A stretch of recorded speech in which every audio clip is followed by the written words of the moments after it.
Precisamente hoy también un día de conmemoraciones, como decía Zaharova.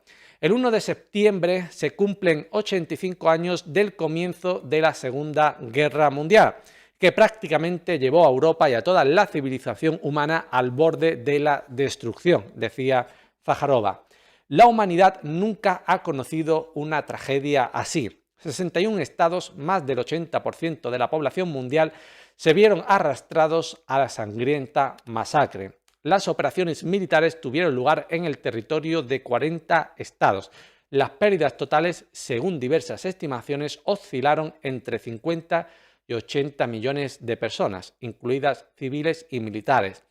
En las interpretaciones modernas del comienzo de la tragedia mundial hay demasiadas mentiras descaradas, oportunismo e intereses egoístas. El deseo de Occidente de eximirse de la responsabilidad por el pasado está ahí. El Pacto de Múnich del 30 de septiembre de 1938 demostró a la Unión Soviética cómo y a qué costa de quién resolverían los países occidentales las cuestiones de seguridad. Queda mucho por saber sobre el papel que desempeñó Occidente en la exacerbación del nazismo. En particular, no se ha desclasificado el material sobre las negociaciones secretas anglo-alemanas previas a la guerra de 1939, del verano de 1939, la invasión de Polonia. 80 años después, la situación se ha repetido con el ejemplo del régimen neonazi de Kiev, que Occidente ha elegido como instrumento de su política rusófoba para infligir una derrota estratégica a nuestro país. Occidente, al insistir hoy en la continuación de las hostilidades en Kiev, confirma su implicación en el conflicto y su interés en que continúe, matando, como dijo el expresidente estadounidense George Bush, hijo, al mayor número posible de rusos. La situación recuerda a la ayuda que recibió la Alemania nazi antes de su ataque a la URSS. Hasta los primeros disparos de la Segunda Guerra Mundial, Londres y Washington contaban con las manos de Hitler para debilitar o destruir a su principal rival geopolítico, la Unión Soviética.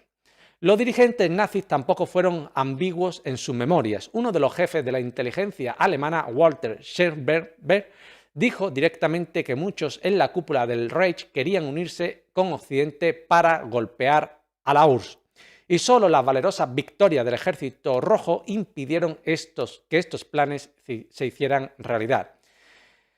Es inaceptable y blasfemo afirmar que el nazismo y el comunismo son idénticos. Es inaceptable y blasfemo intentar atribuir la supuesta misma responsabilidad del estallido de la guerra a Alemania y a la URSS.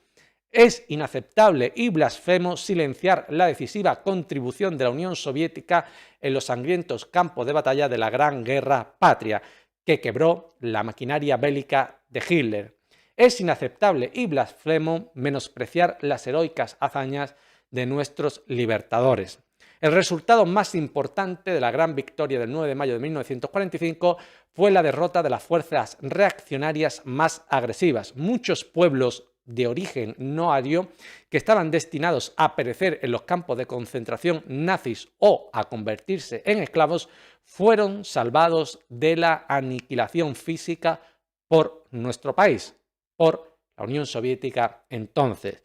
La victoria sobre la Alemania nazi y el Japón militarista contribuyó al auge del movimiento de liberación nacional, al hundimiento del sistema colonial y al establecimiento de las bases de un nuevo orden mundial justo bajo los auspicios de las Naciones Unidas. Hoy, más de 80 años después, nuestro país vuelve a luchar por el desarrollo libre e independiente del mundo. Luchamos por el derecho de los pueblos del mundo a planificar su propio futuro y a determinar el camino del desarrollo. Como demostró la Segunda Guerra Mundial, las pretensiones de cualquiera de dominar el mundo en el pasado han sido aplastadas más de una vez por el coraje y la firmeza de nuestro pueblo, el pueblo soviético entonces y el pueblo ruso en la actualidad. Y como ya os he dicho yo por activa y por pasiva, el mal del mundo viene desde hace bastante, desde el otro lado del Atlántico, de los anglos, de Estados Unidos en principal término. Ahora, ¿quién financió a Hitler en su momento? ¿Hacia dónde querían huir los generales alemanes? ¿Hacia la Unión Soviética o hacia Occidente? ¿Quiénes fueron los cabecillas que idearon la Alianza Atlántica, la alianza terrorista del Atlántico Norte? ¿Quiénes fueron uno de sus padres fundadores, entre otros muchos, ¿no? Bueno, pues todas esas preguntas, desde luego que, como afirma María Zaharova, vienen a reflejar la naturaleza del mal que provoca los conflictos. En ese término, en la Segunda Guerra Mundial, pues no era Ucrania, no era un país completamente desvalido, sin posibilidades, sino que financiaron a una auténtica máquina de guerra, a la Alemania nazi, ¿no? Y casi se le va de las manos. Pero al final estaban ahí los soviéticos para reforzar la derrota occidental, que en definitiva fue la derrota occidental. Muchos lo decían, ¿no? Nos habremos equivocado de enemigo, habremos derrotado al rival equivocado. No recuerdo quién dijo esa frase, ¿no? Pero lo dijo un estadounidense, mencionando que quizás habrían derrotado a la Alemania nazi erróneamente y a quien deberían haber eliminado es a la Unión Soviética. Es que si uno empieza a tirar un poco de la manta, se da cuenta que lo que está ocurriendo allí en Ucrania es inevitable y que va, como antaño, hilado con las ansias imperialistas y con las ansias de mantener el dominio del mundo por parte de los anglos. Inglaterra entonces y Estados Unidos ahora. Pero son lo mismo, ¿eh? Son lo mismo. Las mismas corporaciones y todo, simplemente cambiado de nombre. Les da igual. El dinero y el poder no tiene patria. Y bueno, ese destino manifiesto, truncado entonces por la Unión Soviética, pues tendrá que ser truncado otra vez por la Rusia actual, como lo está siendo. Esa guerra mundial, provocada por los occidentales, en una forma u otra, pues supuso una quiebra para la Unión Soviética. C-Rada, canal ucraniano alternativo.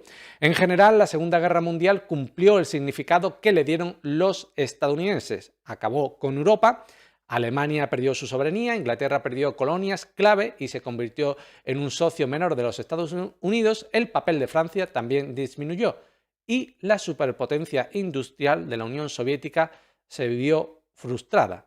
Así son las cosas, familia, y así hemos de contarlas.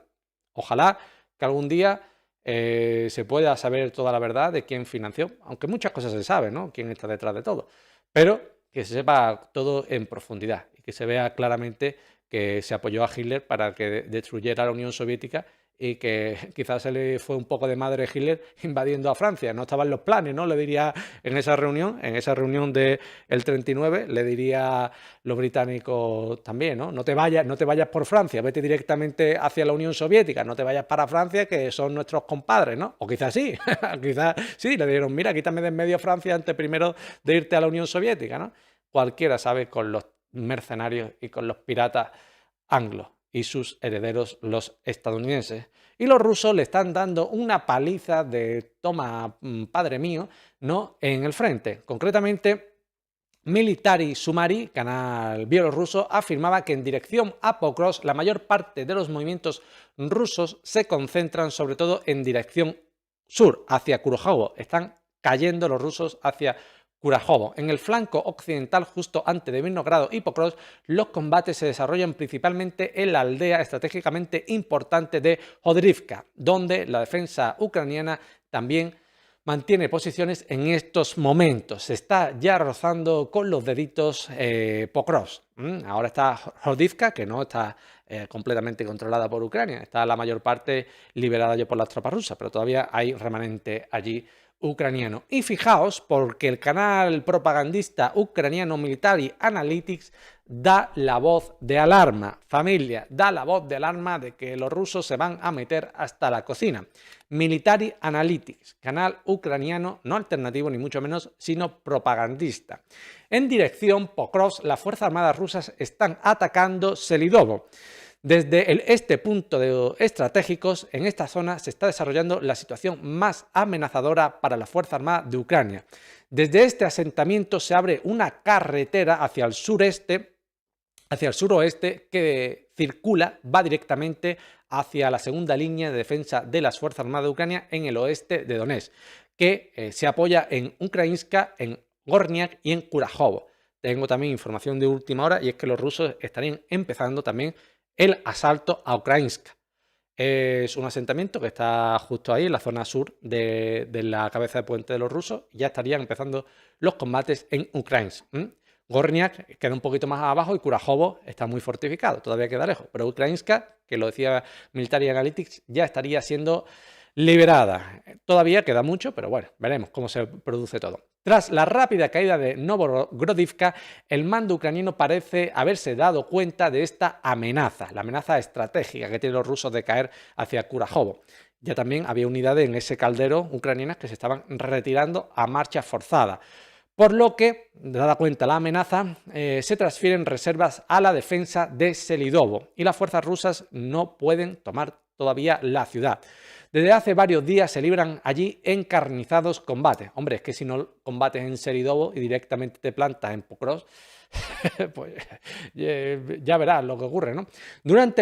Combates encarnizados durante los cuales las fuerzas rusas tomaron parte de la ciudad por el este y ahora luchan por capturar el centro. Hoy las Fuerzas Armadas rusas tomaron el control del hospital central de la ciudad. Los hospitales son lugares altos de donde se puede tener también un mayor control periférico de la ciudad. Tomaron el control del hospital central de la ciudad situado en el extremo sur de la misma, ¿no? Así parece que el ejército ruso está empezando a rodear la ciudad tanto por el sur como por el norte, intentando tomarla por un movimiento en pinza. Y aquí tenéis el hospital liberado en la parte sur de Selidovo. Estáis viendo cómo están avanzando por el norte y por el sur los rusos en Selidovo.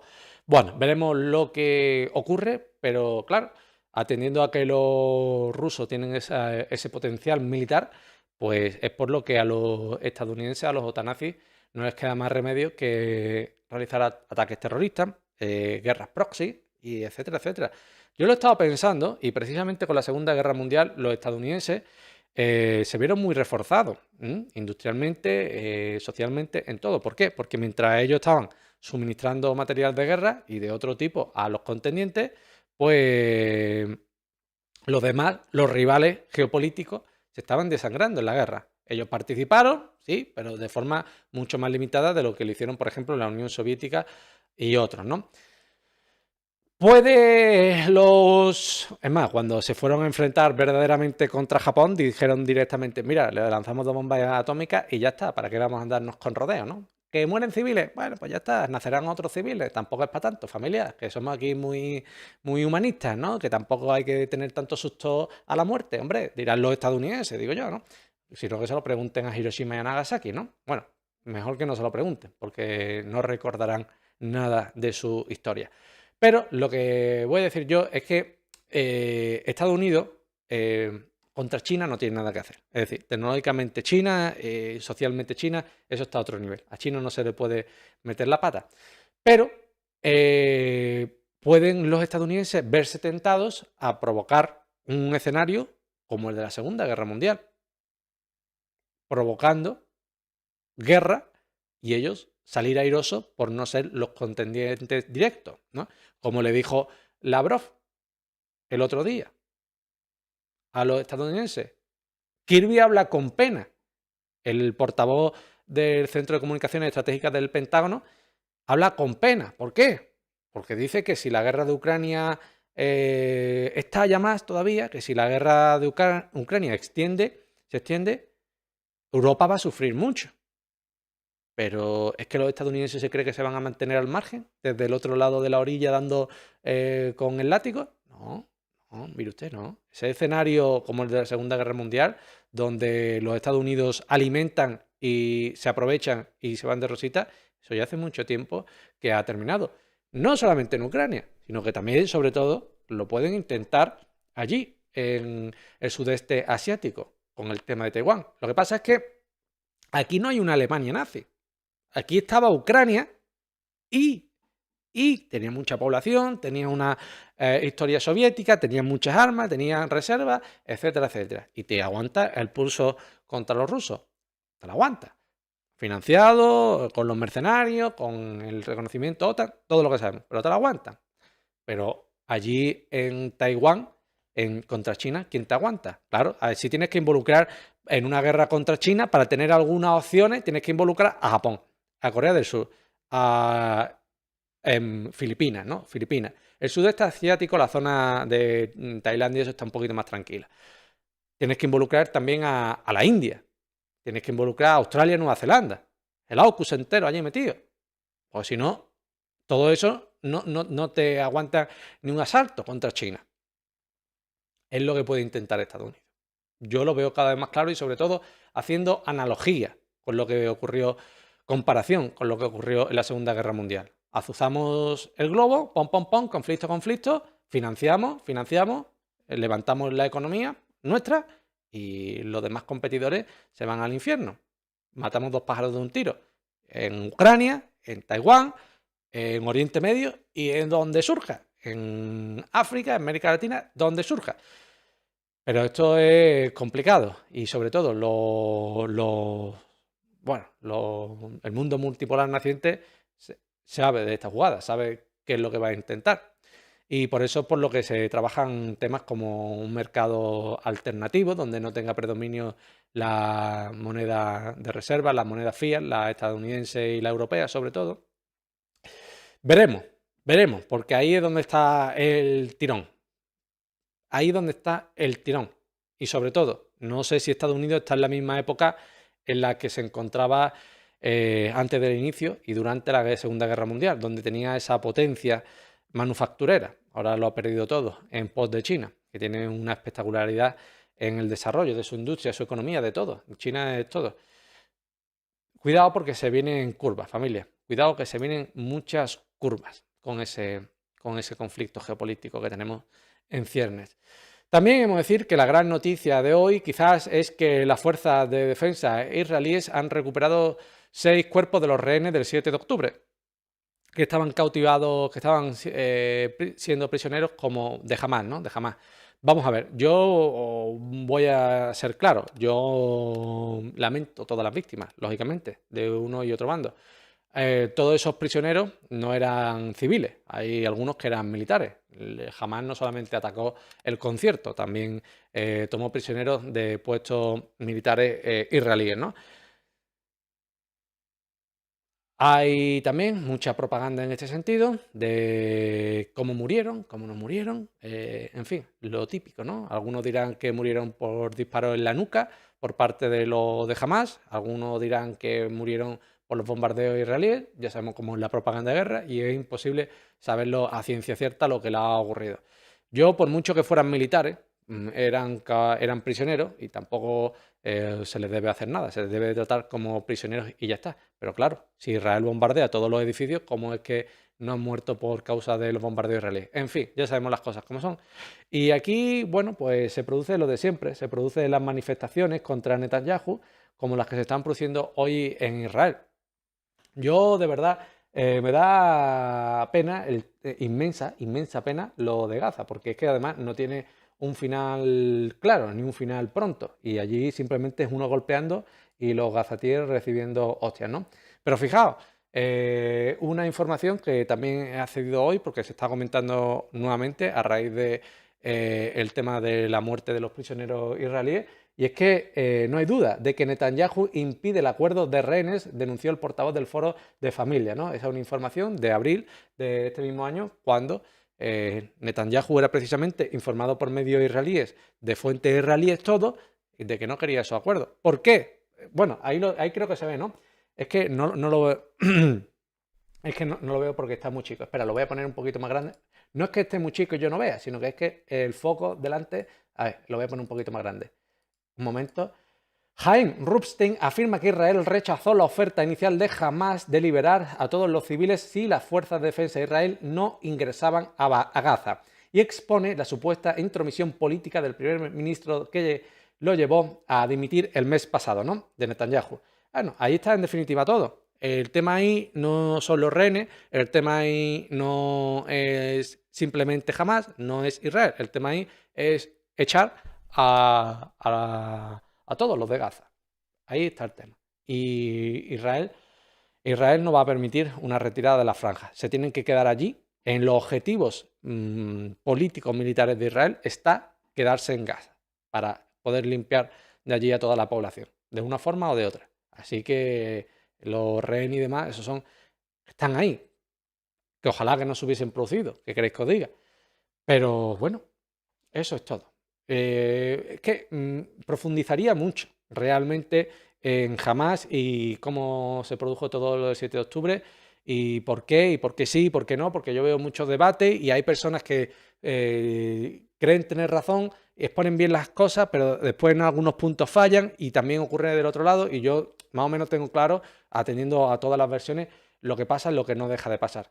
Pero es que sería muy largo porque es un conflicto largo y donde le metes ya el tema religioso y ya ahí sale por vía tarifa, ¿no? Como decimos aquí. Pero fijaos también que me ha resultado llamativo una información que di yo incorrectamente, y es que los medios de comunicación mundiales informaron sobre supuestamente el cese temporal de las hostilidades para que hubiese vacunación contra la polio. Y yo digo, bueno, hay algo a favor de ambas partes, ¿no? De que un alto el fuego para que se vacune contra la polio. Pues bueno, parece ser que es falsa esa información. Israel solo proporcionará un corredor humanitario a través del cual pasarán los grupos de vacunación. También habrá áreas limitadas que serán seguras para la vacunación, pero pocas horas. Nada de corredor, nada de alto el fuego temporal, corredor, un pequeño renglón que se dejará entrar para vacunar. Y los que entren tengan cuidado porque seguramente les pueda caer una bomba encima, ¿no? Bueno, que no hay cese temporal de hostilidades, ni mucho menos. Un corredor, ¡pum! Yo creía, como dije aquí, que era más importante ese cese el fuego, pero para nada.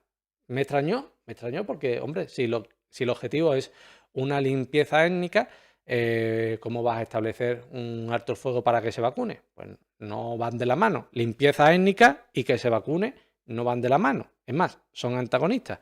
Por eso me extrañó. Y claro, habrán dicho que se establece un corredor humanitario para lavarse un poquito la cara, pero realmente allí a quien entre, ¡pum!, bombazo, y ya está.